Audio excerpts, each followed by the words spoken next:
jornada muy calurosa. Fíjense que hoy los índices del COVID-19 muestran los siguientes números. Son 4.956 nuevos casos, una cifra alta, con 84 decesos lamentablemente, una positividad del 7,93% en el último día, y en las últimas semanas, en los últimos días, en la semana que recién pasa, el promedio de 7,36. Y durante la mañana generó cierta polémica, mucho revuelo periodístico, una petición o una solicitud de algunos integrantes del Colegio Médico de Chile, partiendo por su presidenta, de solicitarle al gobierno evaluar los permisos de vacaciones. Y queremos hablar de este tema. Y en primer término estamos con el doctor Tomás Pérez Acle, académico de la Universidad San Sebastián y subdirector de la Fundación Ciencia y Vida. ¿Cómo le va, doctor? Muchas gracias por recibir el llamado del rompecabezas. Hola, muchas gracias por invitarme al programa. Bueno, partamos por esta solicitud de evaluar al menos los permisos de vacaciones. Hablan las autoridades del Colegio Médico, varios alcaldes también de los principales puntos de veraneo de nuestro país, que ha habido un alza de los casos, que está todo el tema de la hospitalización y que hay que revisar esta situación de los permisos que ya alcanzan casi 1.000.000 de solicitudes. ¿Cómo lo ve usted? A ver, son varios aspectos que es importante analizar. El primero es que hoy día tenemos una situación de crecimiento de la pandemia a nivel de todo el país, que lamentablemente durante esta semana se han cumplido varios récords. ¿Cuáles son estos récords que hemos cumplido? Hemos tenido el día lunes hasta hoy día los días con mayor número de infectados nuevos por día, salvo durante el mes de junio, que fue el mes donde tuvimos el pic de la epidemia. Exactamente. Entonces, pasamos por el lunes que teníamos más infectados, el martes con más infectados y sucesivamente. Hoy día tenemos casi 5.000 nuevos infectados, y los únicos días que hemos tenido más de 5.000, no, cerca de 5.000 nuevos infectados, son los días cercanos al pic que tuvimos en junio, lo cual no te dice que inmediatamente tenemos una situación de pandemia muy difícil. La pandemia está creciendo a tasas, y esto es muy importante también, más altas de las que tuvimos incluso en junio, incluso más altas que las que tuvimos cuando nos aproximamos al pic, y fue alrededor del 19 de junio. La segunda situación crítica. La tercera situación crítica es que hoy día la utilización del sistema sanitario a nivel del país está prácticamente, y hay que ser súper claro en esto, en colapso.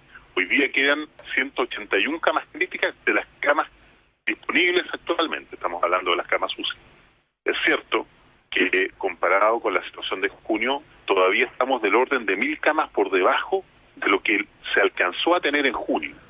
Pero no es menos cierto que hoy día un gran porcentaje de las camas críticas está ocupada por pacientes no COVID, situación que no ocurría en el caso de junio del año pasado, y es por eso que muchas camas pudieron ser reconvertidas en camas críticas. Es importante entender que cuando uno quiere aumentar las camas críticas, no es que uno ponga un catre, la cama física, digamos, en un pasillo, ¿cierto? Esto tiene que ser una cama que se reconvierta, una cama de pediatría, una cama de cardiología, una cama de gastroenterología, etcétera.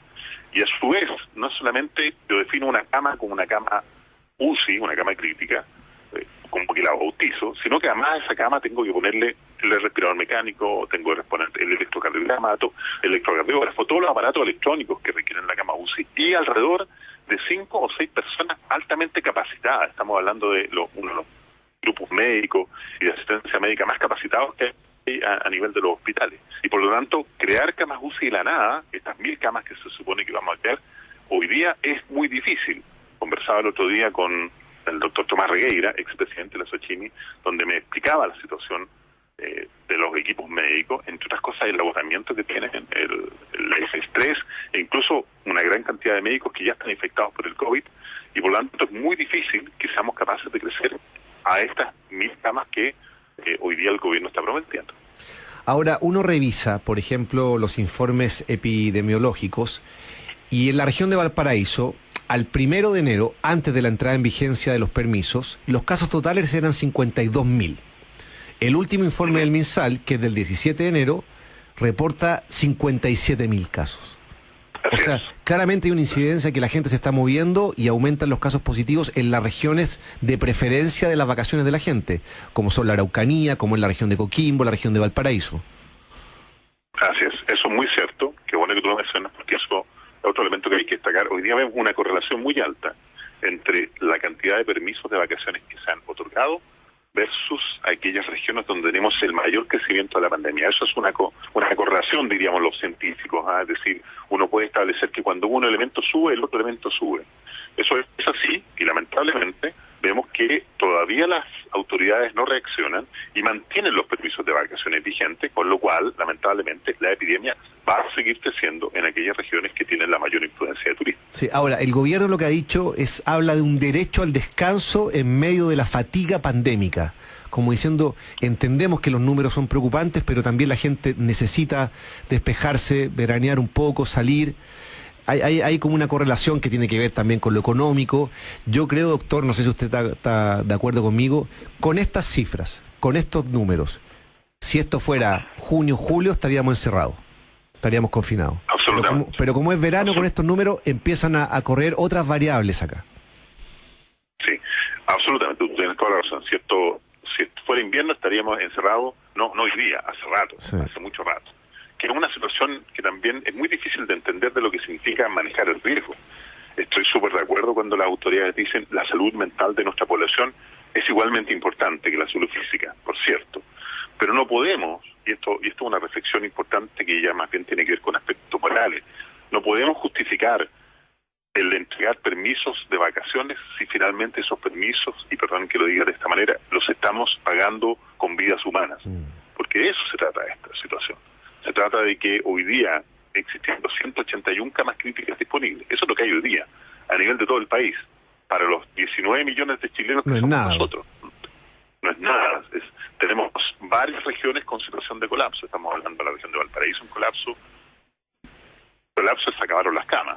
Sí. Estamos en la región de Coquimbo en colapso, en Araucanía en colapso, en Aysén en colapso, en Antofagasta en colapso. Y con una pandemia que crece de manera sincronizada entre todas las regiones, esto significa que la capacidad de camas que tengo en todas las regiones está al borde y por lo tanto no podemos mover pacientes entre las distintas regiones como lo que sí se pudo hacer durante el año pasado.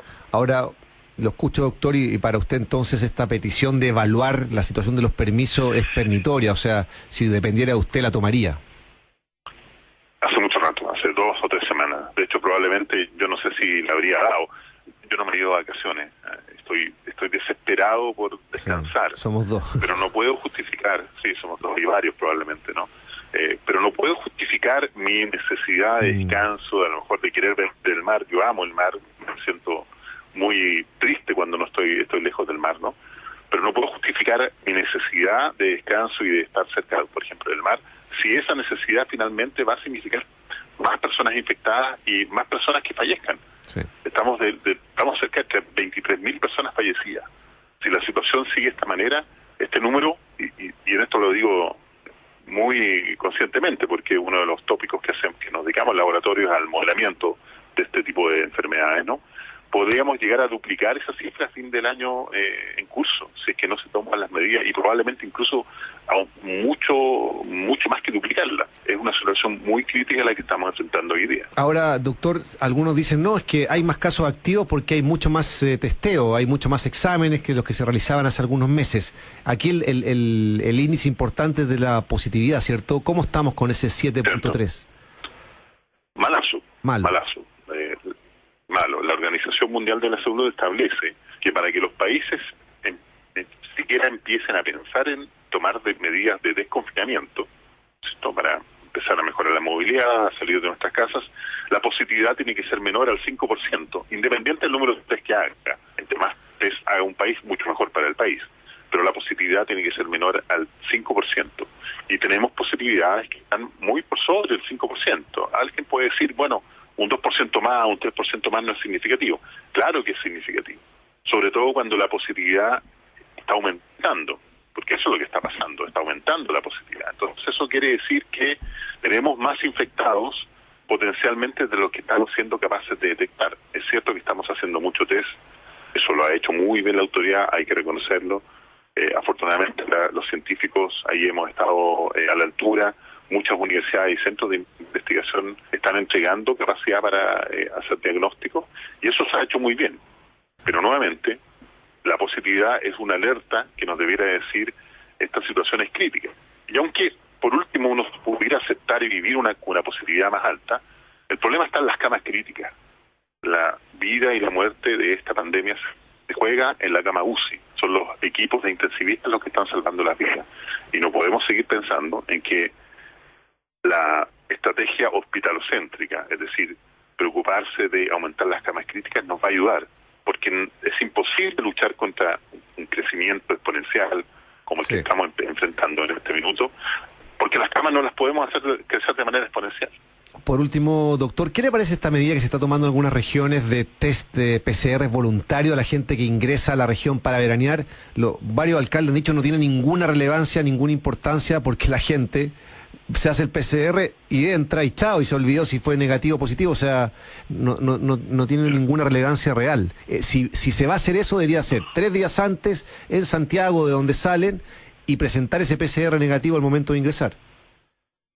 Claro. Eso tendría mucho sentido si yo digo, yo vivo en una región donde hay 0 casos, y por lo tanto yo lo que quiero evitar es que entren casos foráneos, ¿cierto? Gente que venga infectada y venga a infectar mi región. Pero hoy día no es el caso, no tenemos ninguna región, hay prácticamente todas las comunas del país tienen algún nivel de infección con el virus, ¿cierto?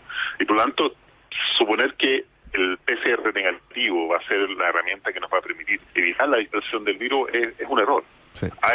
Hoy día existe infección comunitaria, no solamente de la variante anterior, que es esta variante que sale de China, muta en Italia y finalmente la mutación de Italia es la que llega a todo el mundo, sino además la cepa británica, que entró muchísimo antes del 22 de diciembre. Lo más probable es que haya entrado junto con los turistas que llegaron a ver el eclipse. Esto explicaría, entre otras cosas, estas tasas de crecimiento tan aceleradas que estamos viendo. Por lo tanto, un PCR negativo no es garantía absolutamente de nada. Perfecto, doctor. Tomás Pérez Acle, académico de la Universidad San Sebastián y subdirector de la Fundación Ciencia y Vida. Le queremos agradecer por esta conversación con el Rompecabezas. A cuidarse, que esté muy bien. Buen fin de semana. Buen fin de semana y cuidémonos todos.